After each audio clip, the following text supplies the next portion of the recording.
I think we have an online presenter. Yes, she's my Is she the one presenting? I'm the one presenting.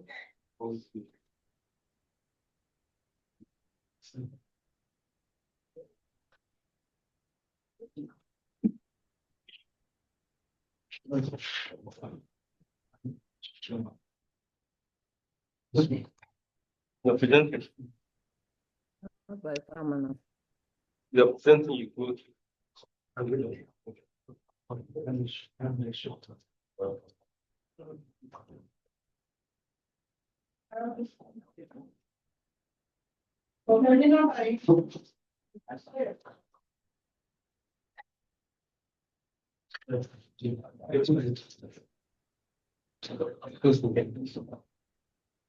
This is not the one that is five.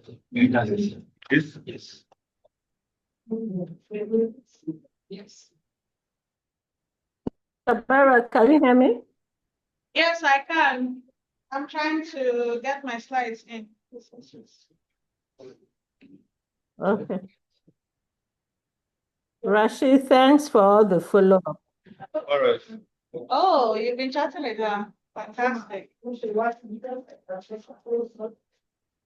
not been chatting him,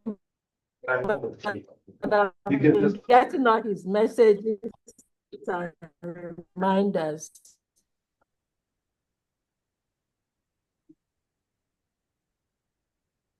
So thank you for joining us. Prof. Ifama. Yeah. She mentioned this. You make prof ahead of me, won't you? I think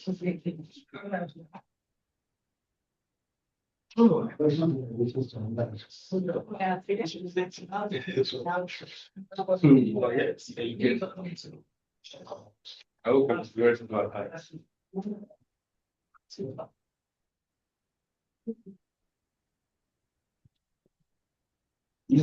This one. Yes. Anyway, if you're not working from there, I can. Who is the first president? Yes. Good afternoon, everyone. I want to welcome us all, especially to this third session. On this part, the gender and patriarchy in all fields. My name is Rika Saidi. We have 4 presenters on today's panel, and each panel will spend 15 minutes. And at the end of the presentation, audience will be given chance to ask questions. So, audience, let's try to put down our questions. When it is time for us to ask our question, we'll be given chance to do that. I call on the first presenter, Amos Adelekun Afolabi. The title on his paper is Deconstructing Patriarchy Through Reproductive Narrative, Gender Power in Motunlade Adekola's Coalition. Please, let's welcome him.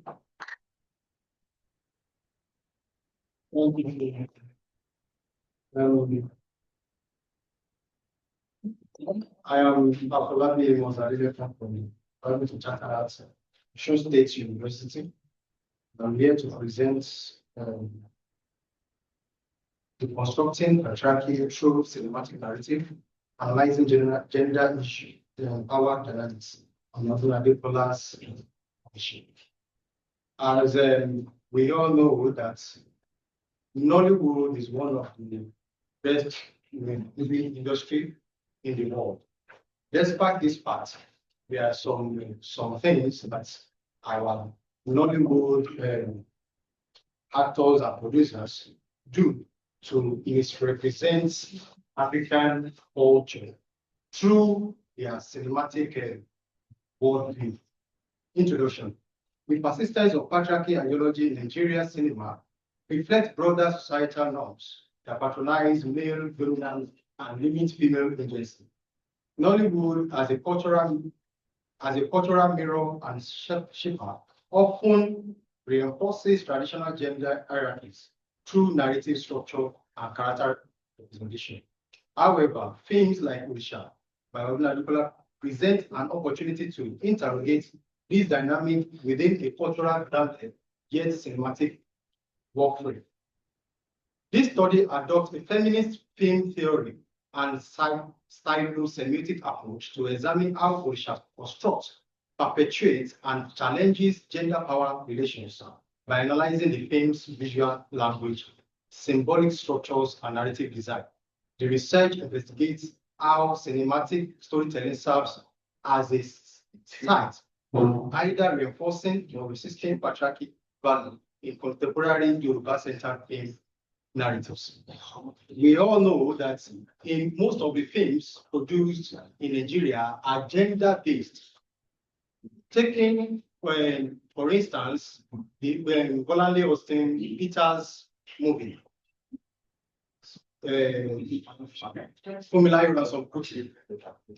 That movie is basically on how female are being marginalized in the society and how female rise up to defend themselves in this kind of marginalization. Same thing happens in Orisha, Orisha. But in this instance, I'm looking at the cinematic narrative of how female are being portrayed in the society and what makes the cinematic world to see female as being represented by movie makers. Segment of research problem. Despite the growing visibility of female characters in Hollywood, many narratives continue to be framed by patriarchal ideologies that marginalize women and reinforce male dominance. In tradition and epic themed film like Orisha, cultural representations often reflect historical gender hierarchies, where power, authority, and agency are primarily reserved for male figures. This persistent imbalance not only limits to complexity of female characters, but also perpetuates gender stereotypes that shape public perception. While some Nollywood films have begun to engage with feminist perspectives, there remains a critical gap in scholarly analysis of how cinematic form, especially in cultural-rooted narratives, constructs and challenges these power dynamics. Therefore, this study seeks to interrogate the extent to which Orisha constructs or reinforces patriarchy through the narrative structure, character portrayal, and stylistic elements, contributing to broader conversation on gender, media, and cultural ideology in Nigerian cinema. In this instance, we have seen a lot of research work on gender issues based on the social context. But this time around, we are looking at the cinematic view of or let me say, how this issue is being portrayed using cinema, using camera, new technology to portray women in the movie. The aim of this study is only to deconstruct patriarchy through cinematic narrative, by analyzing gender power dynamics in Ondo Adekola's Orisha. Now, the method used in this research, the research design for this study is qualitative in nature. Qualitative in the sense that I'm adopting content analysis methods, which enabled me to select a film and critically analyze that film in relation to deconstructing patriarchy through cinematic narrative by analyzing gender power dynamics in Ondo Adekola's Orisha. The primary source of data is Ondo Adekola's Orisha, which is a film produced in 2023. Secondary sources are relevant books, journal articles, and other appropriate scholarly sources. They are also consulted to enrich this study. The theory used: feminist film theory and the stylo-semiotic approach is used to analyze this film.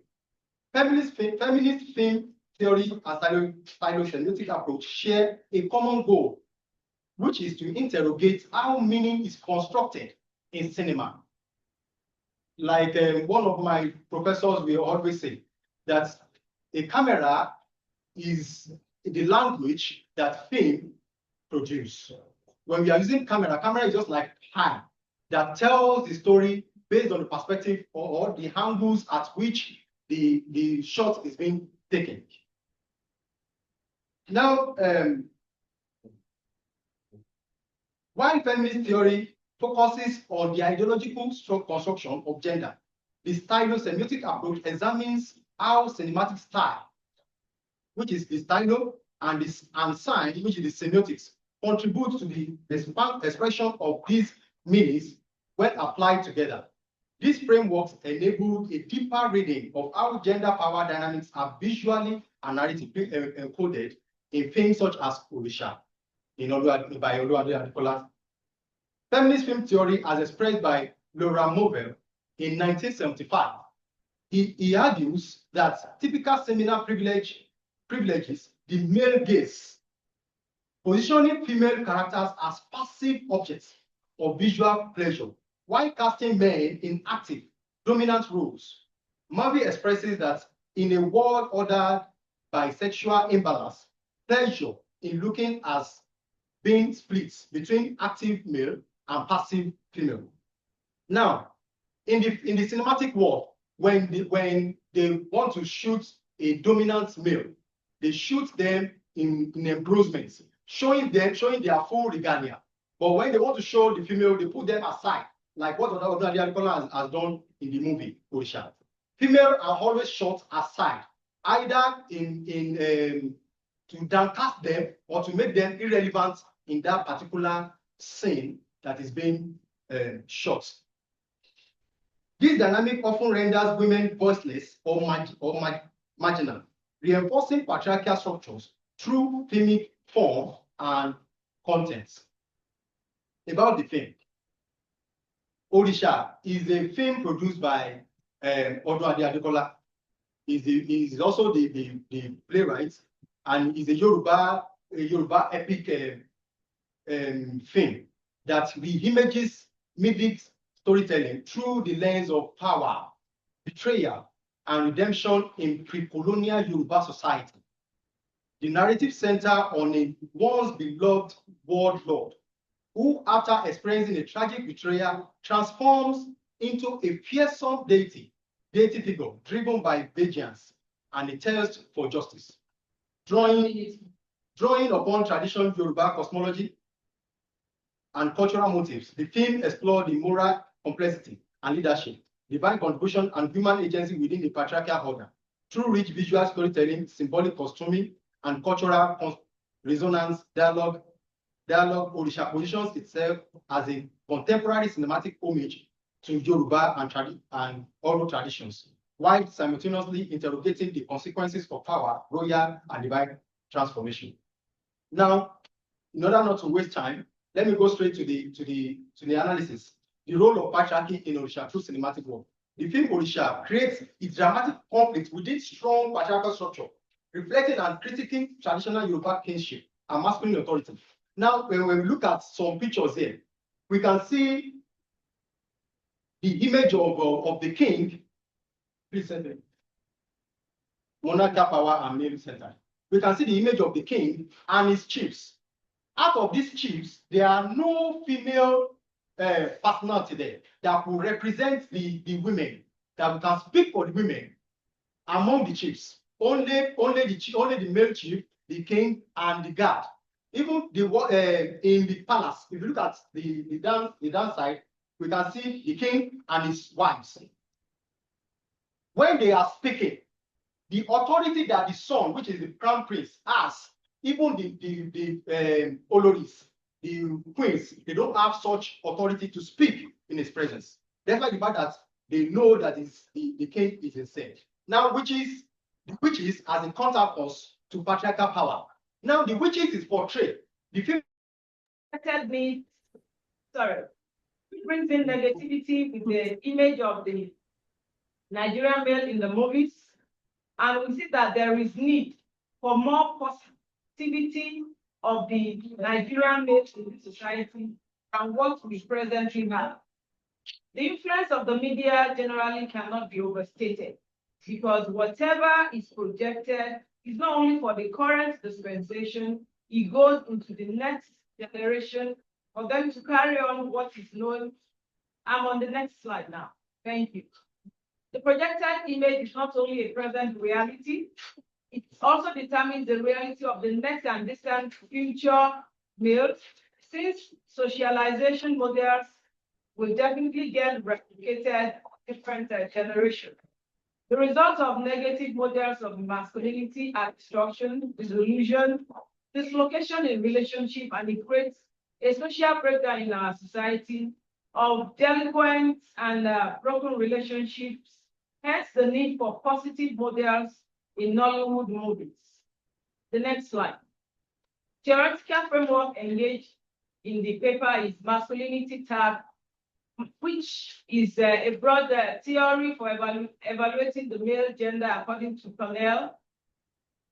Sorry, I didn't put the dates there, but African masculinity is seen as a complex concept, embracing ideals, behavior, and social construct shaped by cultural context and historical experience. Why I call it a concept is because you can't have exactly the same African masculinity type you have in Nigeria, in Ghana. It's even interesting that within Nigeria, you will not find exactly the same masculinity type in the north and in the south. Nigerian masculinity remains dynamic and it's evolving in its set of ideas and concepts. The next slide, please. Where? Okay, I'm with you. The methodology to be engaged with in the paper is a qualitative study of doing content and character study of Nollywood movies titled Adire and Funmilayo Ransom Kuti as the primary data. What's to be examined are the characters. Named Captain, they are the male characters in Adire, named Captain Thomas, Adetokunbo, Toby, and then there's a female character, Asari, in Adire.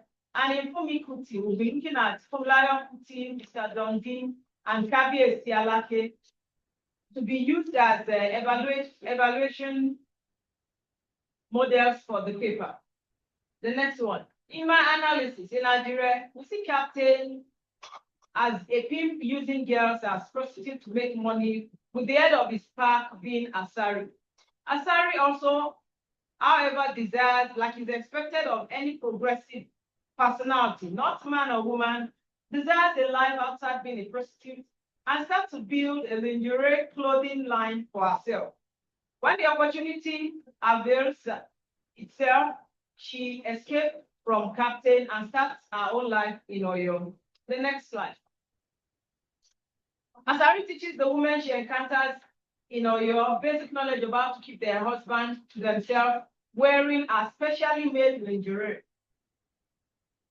When she meets with the first major male person coming close to her, who is Toby Adetokunbo, she plays the game of swindle them as they seek pleasure and fantasy, and eventually settles for a widower called Thomas. Thomas plays out Mojanosa in befriending Asari and displaying emotional intelligence and logical accuracy to secure her. The next slide, please. Captains continue recruitment of girls for prostitution, however, leads him to finding Asari again.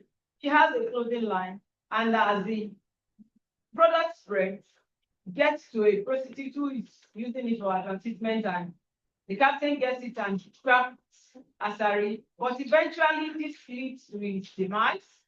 And he is an example of a Nigerian male with hegemonic masculinity, with a model that ends in destruction. For Funmilayo Ransom Kuti, we see Abeokuta under the colonial rule. Alake of Egba has his police structure of Parakoyi, and they are the soldiers being used to collect taxes from women ruthlessly. Next slide. The Alake did not see any reason to negotiate with the women over the tax, and eventually unexpected aggression from the women forced Alake out of his palace, and the women led by Funmilayo Kuti overran the palace. Applying caution in aggression would have saved the male figures from their disgrace and demise. Conclusion for the paper for me is utilizing the proverbs that say this is epistemology, African epistemology being applied as a breakdown of what we are seeing in the movies. Akíkanjú tó mọ̀jà tí ó mọ̀ sá ó ṣe irú wọn máa ń bógun lọ ni. The interpretation of that is if you know how to be on the aggression, but you don't know how to apply caution, then you most of the time will be heading for destruction. The logical reasoning and intelligence here is that there should be discernment in relationships to know when to negotiate and when to go on aggression. Next slide. The image of the Nigerian male as seen in Nollywood movies needs reconceptualization. What Funmilayo Kuti is a movie on history put on celluloid, and the rest is telling the current story of our reality. The colonial era has grown into various seasons. Sorry, the post-colonial era we are in has grown into various seasons with their peculiarities. As we are presently in the post-COVID-19 era. Economic and social reality continues to evolve, which says, the next one, please, which tells us that economic expectations remain a major drive towards self-actualization in the society. And this pushes most Nigerian males into aggression and victimization of the female gender. We saw it a lot in the movie before speaker. I mean, it is subjective, but it is still currently ongoing. That is why the writer of this paper is advocating for the concept of humanist masculinity for the Nigerian male. This will give the man a broader view to understanding the emancipation or social transformation of the woman, where the males are intentionally engaged to understand their world from the present male and female perspective. The last one. This will bring negotiation in relationship for the betterment of all parties involved.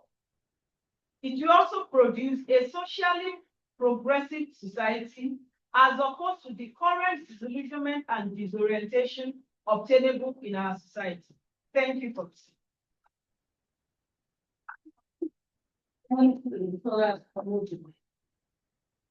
listening. Yes, we are back online. I think we have overcome our network issues, so we can now switch to those who want to make background presentations. Okay, thank you. So we move on to Abisola Akishiku on Parking Park, Women in New Nollywood Epics. Abisola Akishiku is from the University of Kansas, United States of America. Welcome, Abisola. Thank you, ma'am. Thank you, everyone, for coming to this panel. I appreciate your presence. The title of my work, are you able to see my screen? Yes. Yes. Thank you. Okay, so my work says unpacking power dynamics, women in new Nollywood epic. And Anikulapo is the film that I am critically looking at. And my slide two speaks about all the shades of African feminisms that we have, which I consider to be, because there are so many arguments about the many shades of African feminisms that we have, and there are arguments that it shows that African feminists are confused. But from reading how the investments of women in this area, we know that they are not confused. It's just like, I want to use Adire because as an ideology, how colorful Adire can be and many colors. That's the way that I see African feminism. And the way that centers my work is what Atokwesen says when it says that Atokwesen identifies two models or means of representation in thinking about feminist work. It says there is political and discursive representation. And according to him, political representation should be in a democratic manner that serves the people, meaning women should be well represented. But beyond political, discursive metaphors, tropes, and concepts are used to project an image of a collection of people. So in thinking about what Atokwesen calls discursive representation, it says the discursive representation has serious effects on the lived domain of everyday life and crucially sets up forms of potential agency which are offered as means of defining subject positions in the world. So what I'm doing is I'm leveraging on Kwese's discursive viewpoint. And so in the next section, I will be closely reading Anikulapo. And I adopt African feminist approach to critique the power dynamics shaping women's representation in new Nollywood epics because Anikulapo is an epic, highlighting tensions between empowerment and patriarchal constraints. Ultimately, African feminist theory helps to illuminate the complex intersection of culture, history, and patriarchy governing women's power and agency in these films. So let's take a look. I'm on slide 3 now. Everybody knows this character Please play your from Anikula. slide. Play your slide, please. Can you see my slide? I'm actually playing it. Please play it. Play it. Go to slide. Presentation mode, Presentation mode, yes. please. Unfortunately, I cannot do that because I'm also reading my paper from the other side of my screen. Okay. I apologize. Okay, so being a feminist, bringing a feminist lens to this epic film is revealing as it demonstrates how screenwriters and directors consciously or unconsciously reimagine and construct the image of the woman. In Anikulapo, there are power broker women who exhibit levels of independence, sexual agency, creativity, and political influence. And this woman that I have on my screen, Awarun, in Anikulapo, is a pivotal character. For example, why am I calling her a power broker? Because J4 calls this kind of woman a steel-nerved woman. I'm quoting him directly. You can call her radical in her thinking, especially about patriarchy and control, as shown by Akonji, the blacksmith. Yeah. And here is Akonji. Hopefully you can see him in a little way, although I cannot project it bigger. So this is a very critical character in that film. And everybody know him even aside from Anikulapo and the kinds of comedy that he produces. But that scene where he comes up and then he uses the word Beudani really stood out to me. And I'm analyzing it is this way. As shown by Akonji, the blacksmith, who is the market's chief masculine gossip. Our own suddenly leaves her husband's house. We hear nothing of her children and family, but we see at least two men who warm her bed. It is also a style to befriend seemingly young men who as shown by Akonji who as shown by Akonji, she sleeps with and turns into slave. The idea of slavery, a term subtitled from the original Yoruba word, Bewudani, is strategic because it dismantles phallic power and it has a hugely significant historical resonance, especially in Yoruba language. In literal transliteration, it linguistically codifies the man whose job is to hold the clothes of another or the clocks of another who is more powerful, To be Beudani is to be subordinate. Our own within the frames of our culture is defiant, especially with our unique assortment of men and our ability to turn them into Beudani, cloak, and their handlers.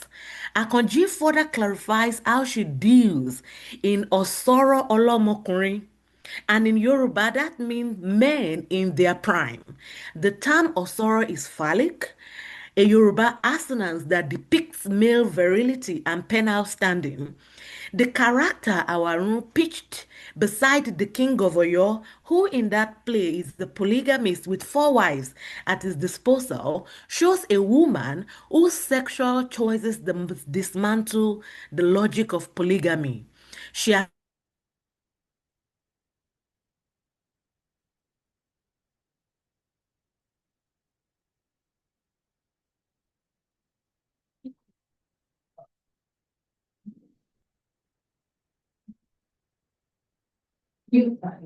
That's coming from her hand, I guess. Yeah.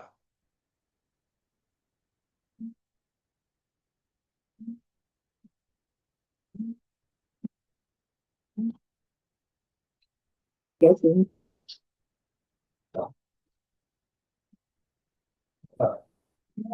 Okay. Can you hear me? Yes, please go ahead. All right. Okay. Arolake as a girl is married off to the king against her choice and without a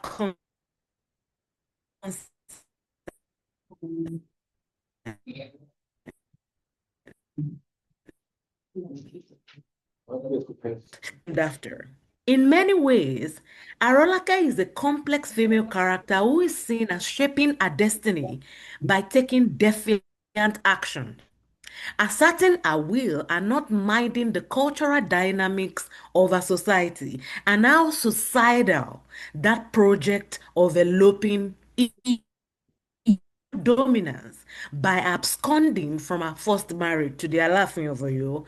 She appropriates her freedom by force when she chooses Anikulapo, whom she sees as an ideal suitor and partner.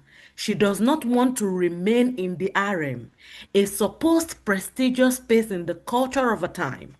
She definitely refuses to be the ornamental wife whose use is to pleasure the king, who cares little about what a young girl wants for herself. She displays much tactical sagacity and audacity, especially in her refusal to be toyed with like a plaything in the harem, loved only because of her hot blood, youngish body, and cervical tightness, which eventually are appropriated in a quest for freedom. She further appropriates her independence by going after Anikulapo despite how dangerous that would have been. Notably, Arokake's choice unfold against a cultural and historical backdrop in which a girl like her cannot dare question an Alafi.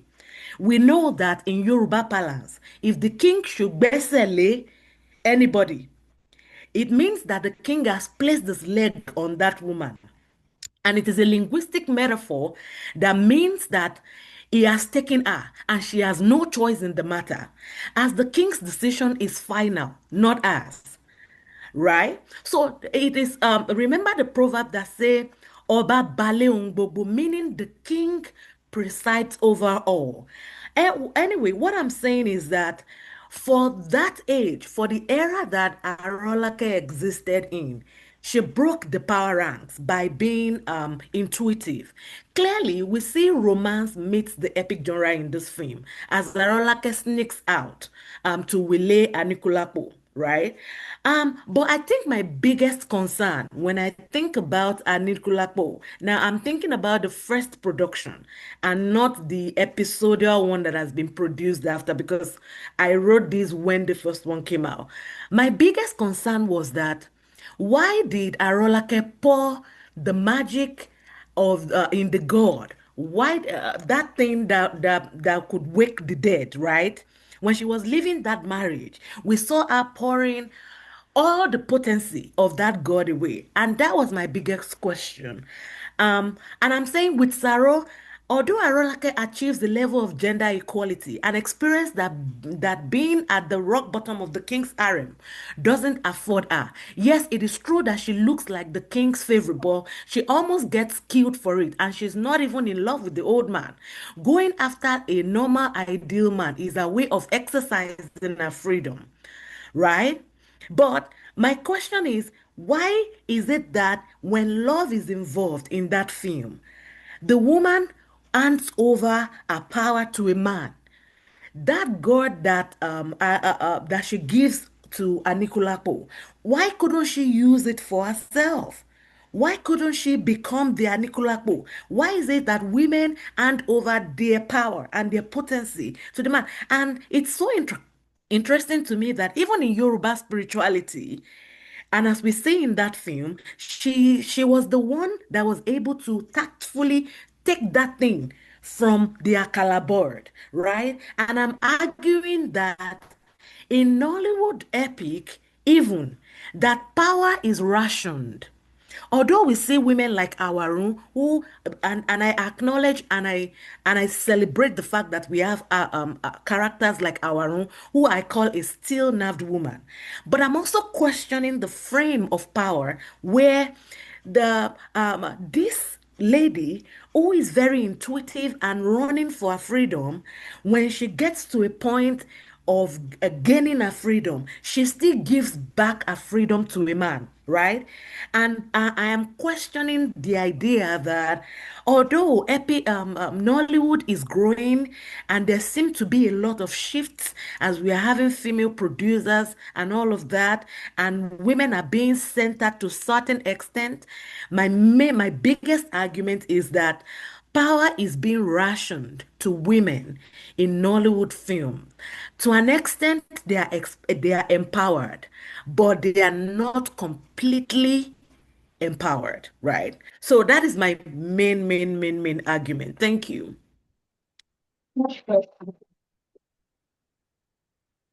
Thank you, Babisola and Kishiko.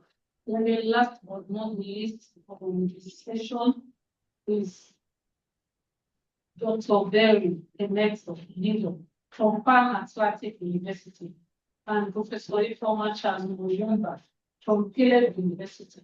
The title of their paper is Nigerian Films and Representation of Gender Roles, the case of unpaid women care workers. Welcome. Thank you.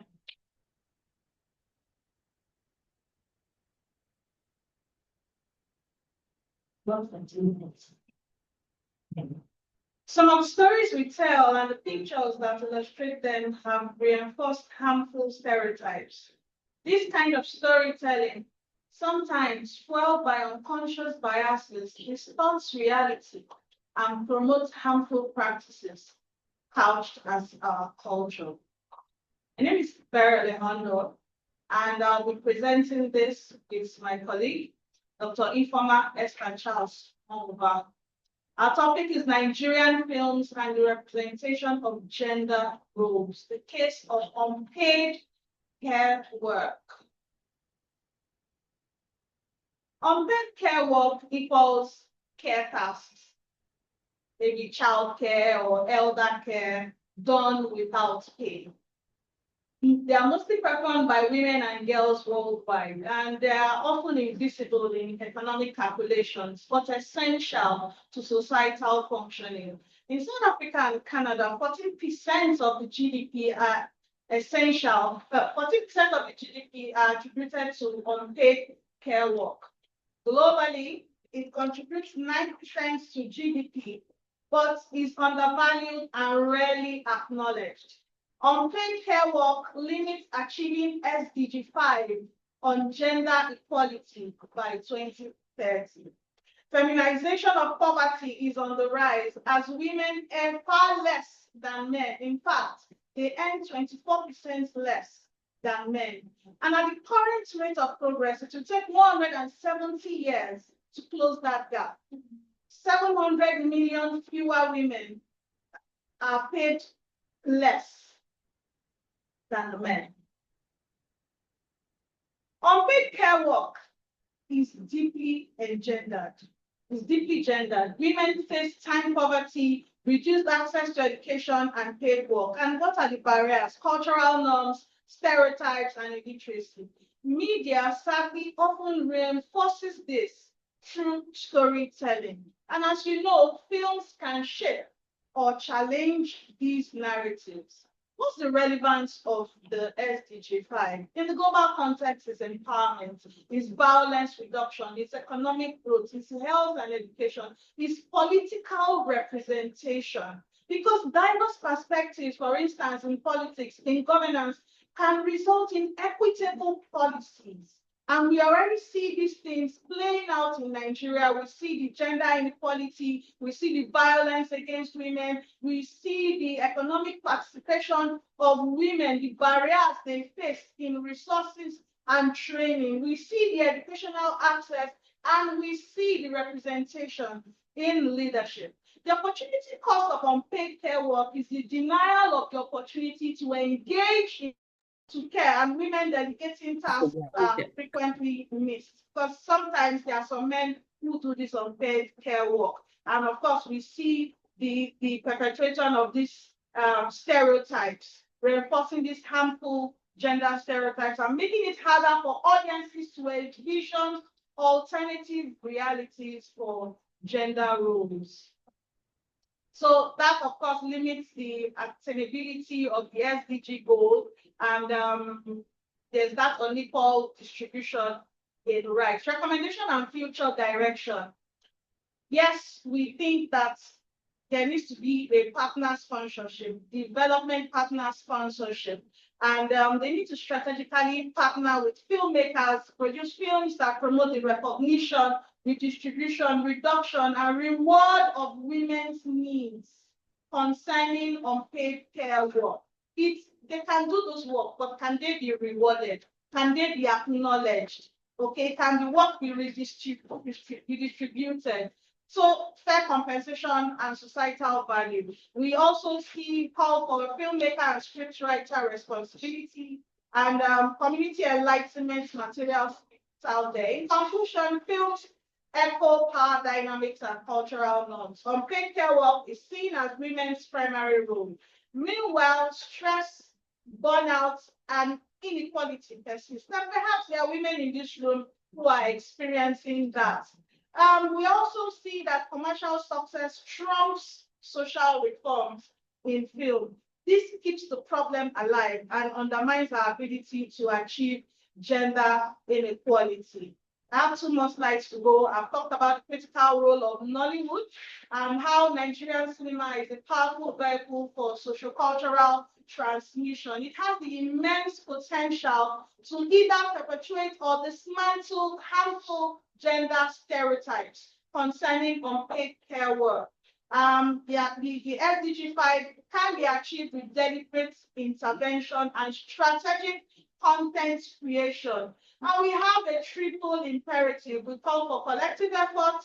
Filmmakers, they must challenge the norms. Development partners must provide support. Communities must demand equitable representation. It is a shared responsibility.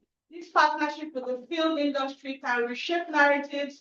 We can use film to model equitable behaviors. And we have young men who are coming up. They are in your homes. They are watching these films. What are they seeing? And we need people to fund gender-balanced productions. Awareness needs to be raised among filmmakers. Secure funding for gender progressive storytelling, trainings, partnerships with development agencies, and then the promotion of community-level dialogue on care work, perhaps with grassroots film-based campaigns. Ladies and gentlemen, representation is not neutral, it's a tool for transformation. I'm Dr. Barry Hondo, and I thank you for listening. We definitely all the way present as a roundabout opportunity. So thank you all for the beautiful and insightful presentation. I want to follow the audience now. If we have any questions, please can you raise up your hands? Questions, number 1, 2, 3, 4, Fine. They have left all the questions to the men now. Very nice. Questions or comments? Okay, questions or comments? If you have any comments or any observation.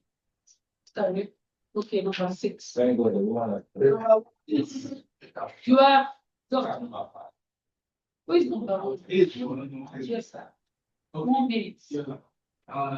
I commend you for your contributions. My first question goes to, did I call it a question or observation? Actually, you, based on the theory, you said feminist theory. And your discussion here is basically on an African unity, which is this behind of the trend. It's constructed patriarchy. No, I mean, I want to ask, don't we have an African history that can actually align to what I'm saying? Or with your discussion?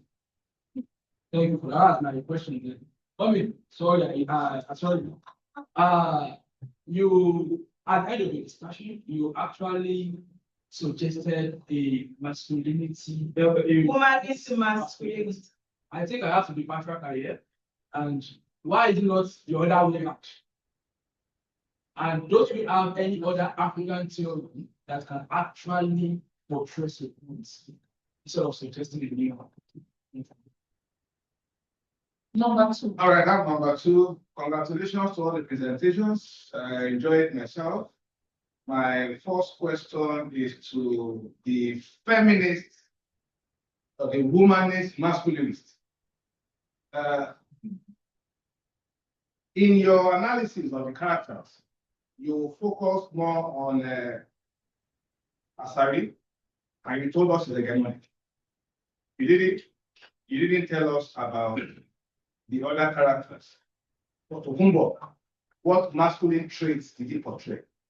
For Thomas, what masculine traits did he portray? I wonder why you brought in Asari. Is it because she has some masculine traits as well?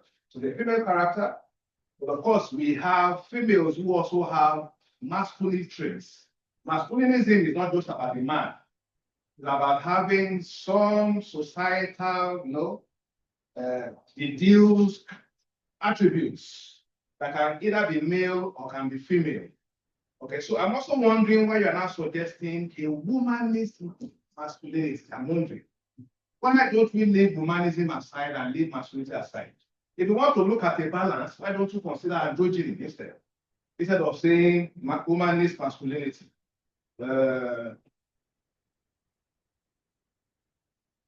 I think that's all I have for. I have several, but I didn't put them down and I forgot them, unfortunately. So the last presenter, Maha, thank you for your presentations. Some of the things I had, I was telling myself, are these things still actually happening? Are women still actually being marginalized? And the first I did was to look at all of us in this room, and I counted. We have more women than men. So when you talk about schooling, say the women are deprived. What time frame is your study focused on? Because I think that has changed totally. In every of my class, I see more girls than boys. In fact, I have a class that's only one boy, and I have about 27 girls.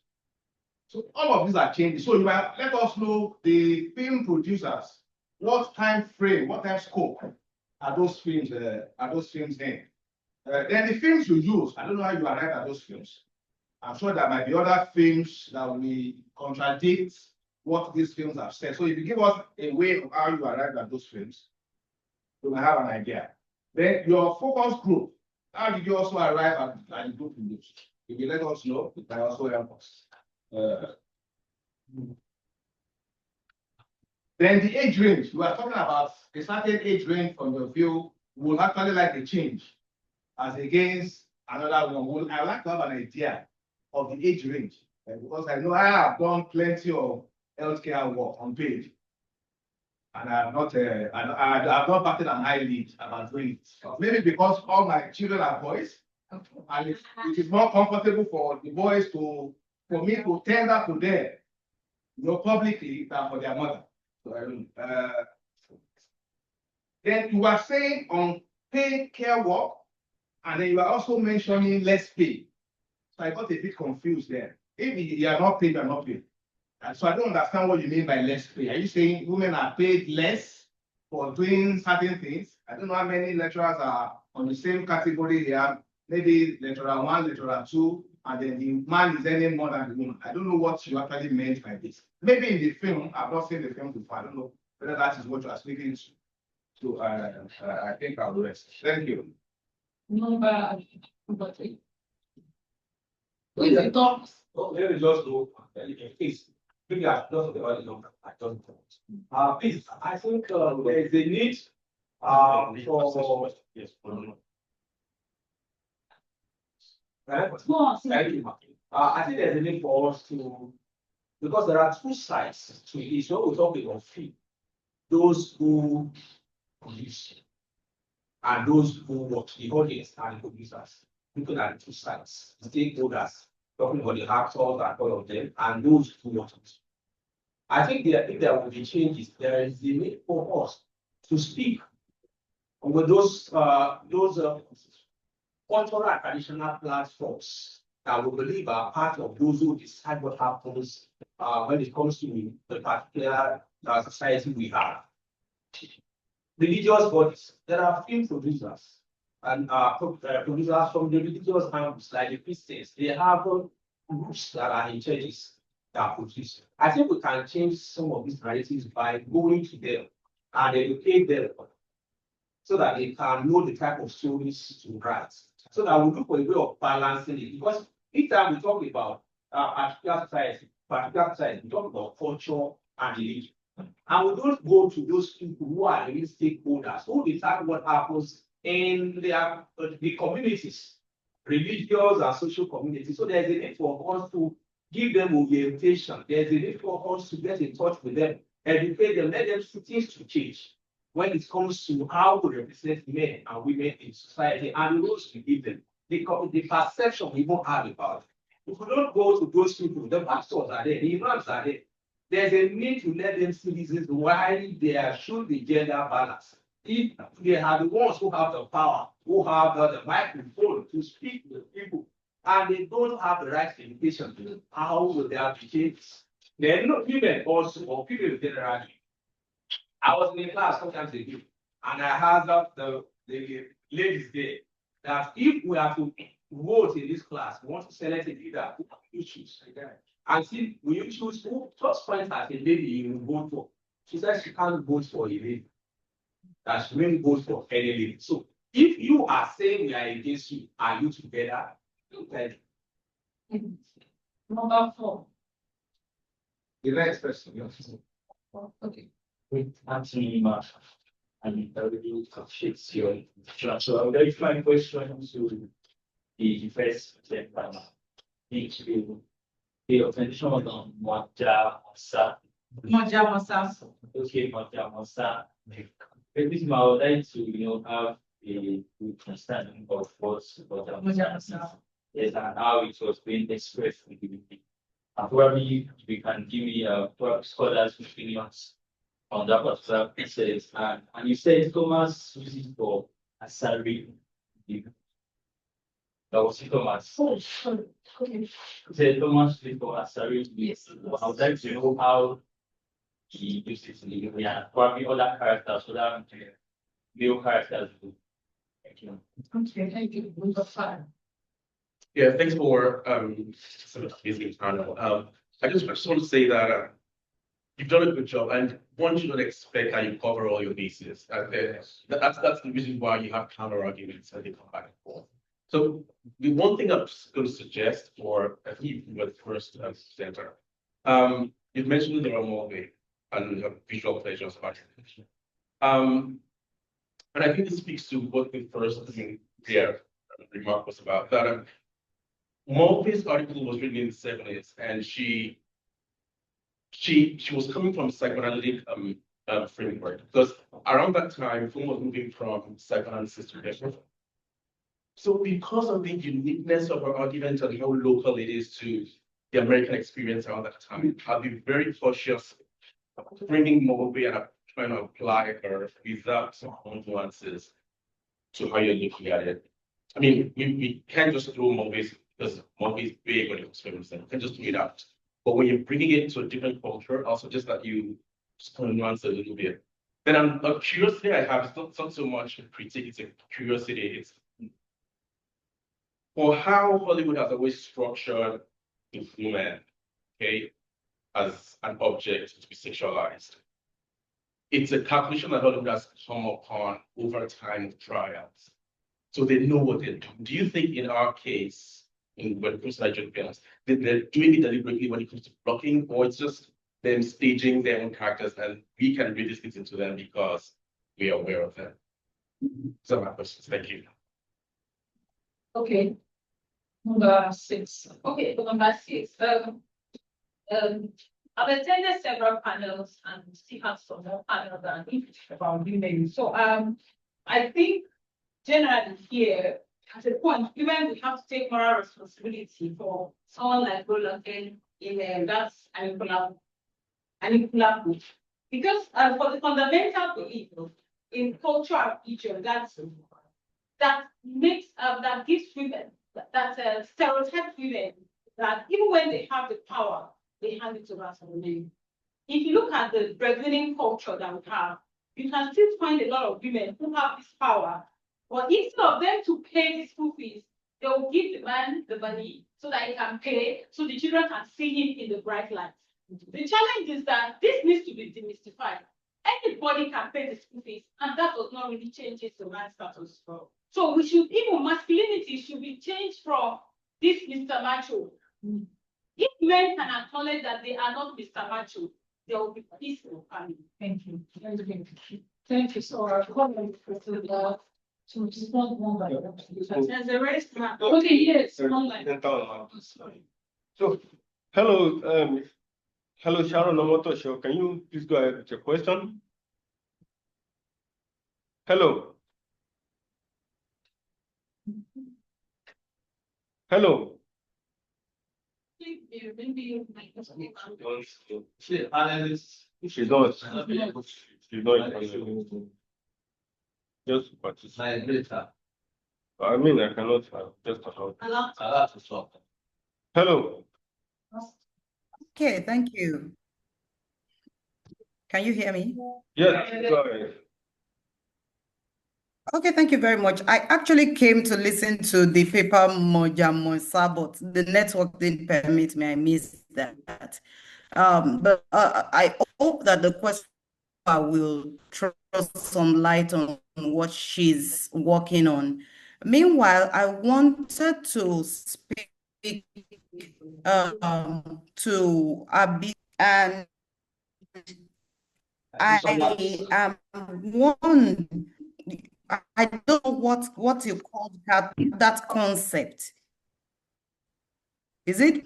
I am asking how relevant is it to the particular example you are giving us? Because in my own thought, I think Haweru had the power. She chose to give it out. And when she poured the powder from the god, she took the power back.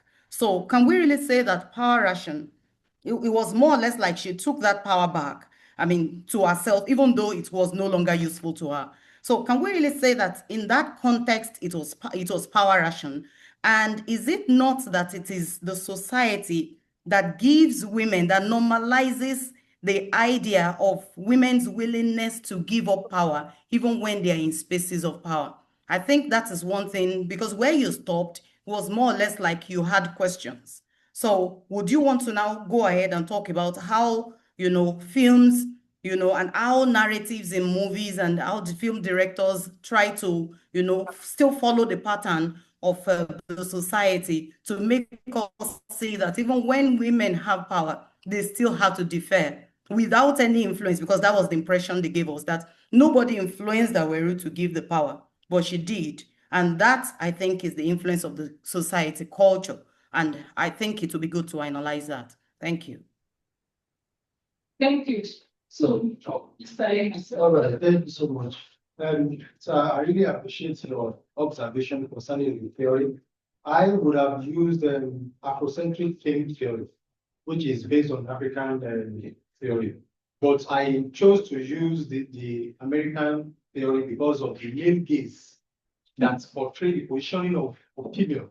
Because I'm looking at visualization of camera angles. Talking about, because camera, when you are shooting, the camera determines the angles of at which you are shooting, determines the character that you are actually portraying. If you shoot low angle or high angle, maybe you are portraying a king, you want him to look big, to carry what he has. That's how you choose. You shoot through high angle shots, or if you choose low angle, like you are looking down from camera like this, you are looking down. That means that character, you are subjecting that character to ridicule, meaning that you are looking at that person from head to toe. But we are looking from the toe. You are shooting, you are elevating that character. That is why I chose that theory, just to balance the equation. And there is a thing that they shot with silhouette. Silhouette is used to dehumanize. That character will not be seen in total. It will be like a reflection of, and there is a saying that a group of women that were doing ritual, they were walking and they used that kind of silhouette to shoot it. So we didn't see the faces of the female, we just saw them that they are going and they all died. So it dehumanizes the women in that particular. So that's why I chose the film. And excuse me, can we say it's a deliberate action on the part of the it's a deliberate action. Because it's a continuous, it happens from beginning of the film to the end. That's why there is no single female among the chiefs. And in normal Yoruba setting, we have Yalode. There will be Yalode among the chiefs, but no female. Even among the queen, all of them, they complain from the beginning of that film to the end. They cry, they beg, they are subjected to bleeding. And others are slaves. No single person among the warriors, no single female among the warriors. So what do we have to say about Otonade and the Kola? What is his perspective concerning the That's his own view. His own view, He has no idea of how to portray it. So you see that idea of how to portray it is already passing a message. From interpreting what he has said, you can see the message is obviously patriarchal. Men are to be elevated, women are to be demeaned. They are not as energetic as the men. And in excluding, and that's where my concern on this particular portrayal comes in. In excluding Iyalode from the Council of Chiefs, Iyalode traditionally represents the fact that in traditional Yoruba society, you have women who hold the economic power in the society. So when you exclude Iyalode, you have removed, women's influence completely, because Iyalode was the point of contact between women in the society and the ruling clique. And it was Iyalode that would push their own agitations to the king and the council. So in removing Iyalode, you see women are now completely removed from the public sphere. The portrayals we now have are those in the private sphere, which is reinforcing a particular ideology. And so what does that tell us about the filmmakers' ideology? Very straightforward, which for me, and I'm talking that, is painting a picture.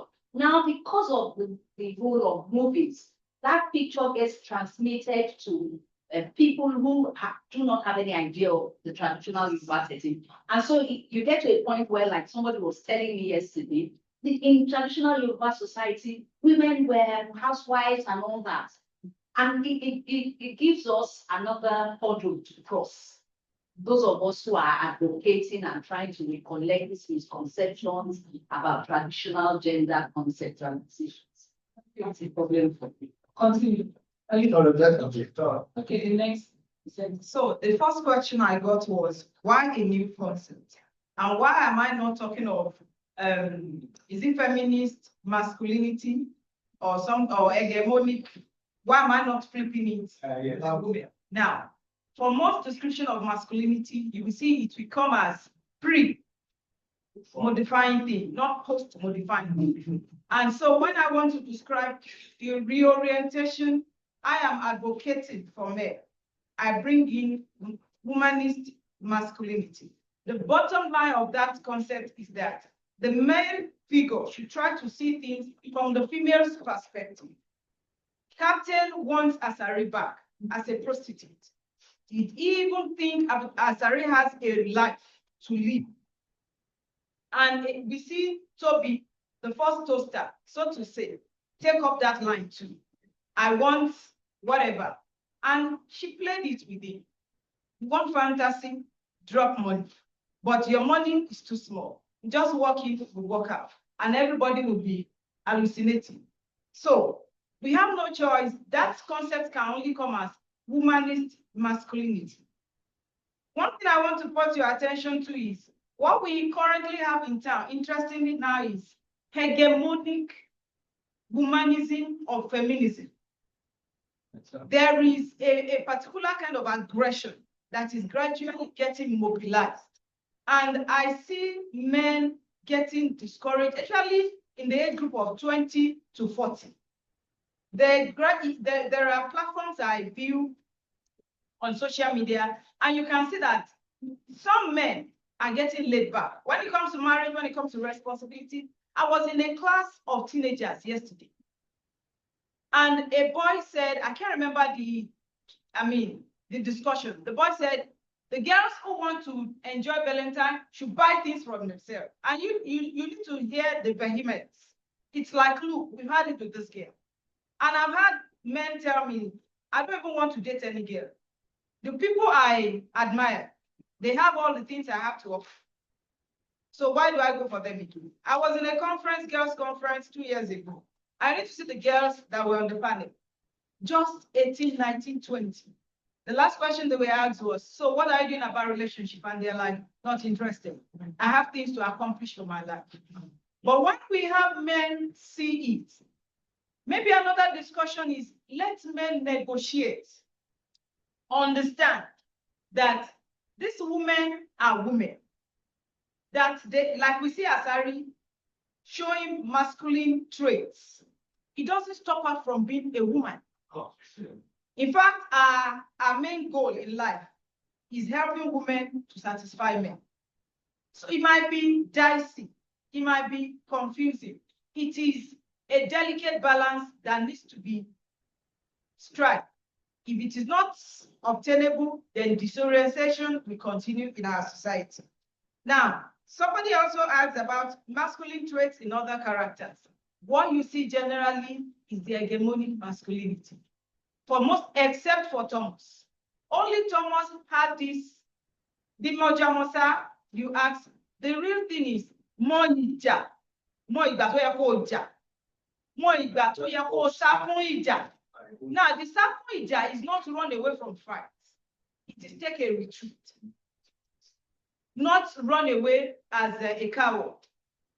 It is not, it's like argument. It's not all the time you start doing it ahead. So it is mojamosa. Know when to do the appropriate thing. Know when to be on the aggression. Know when to take a retreat. And when the masculine, the male character learn that, it's like you're arguing with your wife.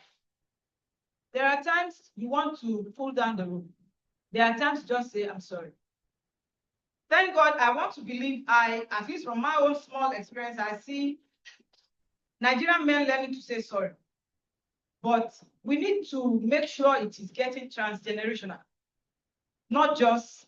And then, thank you for talking of the social reorientation. That is why we must have humanist masculinity. The other flip concept I am thinking of is matriarchal humanism. Knowing that matriarchal is not patriarchal, it's not the opposite of patriarchy. It is not women first. It is not women as leader. In fact, matriarchal is women sacrificing to sustain the society. Because the women we're starting to produce in our society, I don't want to call them ruthless. Especially when I talk of 25 down or 30 down. They're like, I've seen my mother cry, I don't want to cry. I've seen my mother suffer, I don't want to suffer. So anything in, and you see, he has another flip side. It's putting them in trouble. I want a MAGA. I want an ATM. They end up with ritual and they kill them. So it's having ripple effects in our society. That's why I start to think humanist masculinity and matriarchal humanism. So that you know that yes, you should be emancipated. There should be transformation in your social, economic life, but it should not make you become ruthless in what you're doing. Now, that Moja Musa, for me, is an African philosopher. It is epistemology from African perspective. It can apply to anybody. I am choosing to apply it to masculinity now. For me, as a woman, I also need to know Moja Musa, when I should be aggressive and when I should take a retreat. So it's a general thing. I think those are all the things. More we know. More we know. Thank you. Yeah. Thank you. I'd like to call Dr. Akishi. Please, can you respond to some of the questions you asked? Okay, thank you very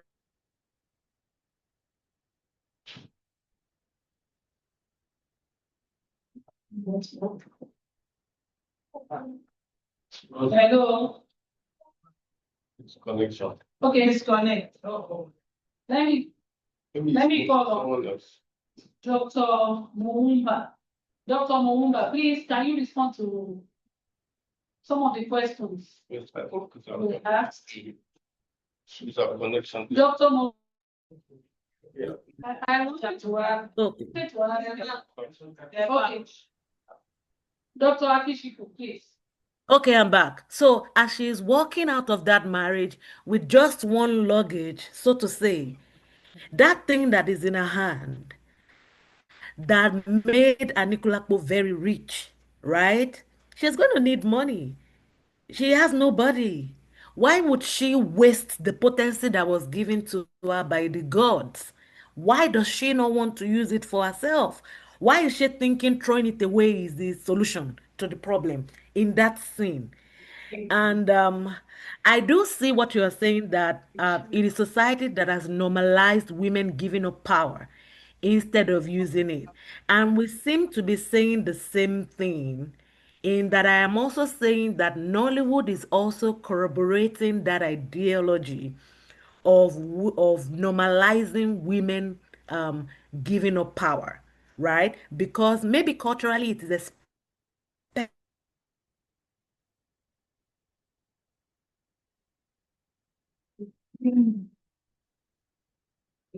So far in my own analysis, I am saying that Nollywood male writers and directors and script writers, they need to be more conscious of that idea of rationing power.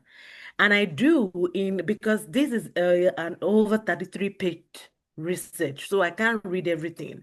But there are portions where I say I see the power broker woman that Awarun is, which is progressive.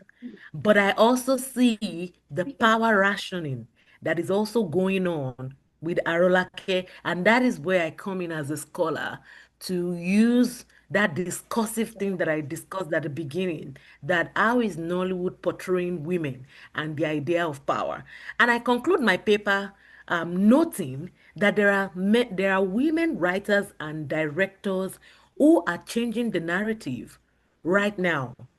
And they are doing a lot of work, and there is so much work that still needs to be done in balancing how women are portrayed, right? So yeah.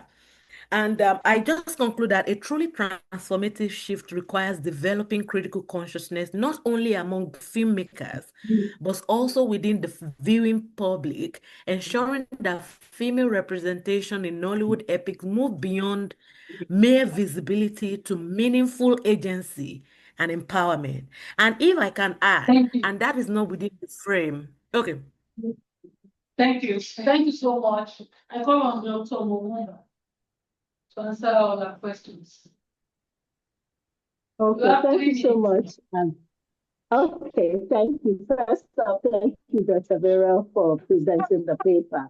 There were questions around the time frame we looked at the time frame post the Millennium Development Goals, and we took this from 2012 to 2022. Films made within that period, 10-year period. So that answers the question of the time range for the film.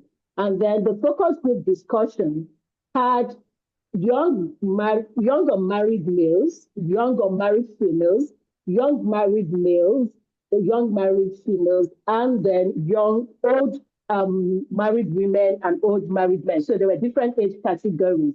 And the question in terms of the people that were crying really loud about this are the young married females who are now living this, who are qualified and are working full time and also having to bear the burden of unpaid care work, irrespective of the fact that they are working as hard as their male partners were working.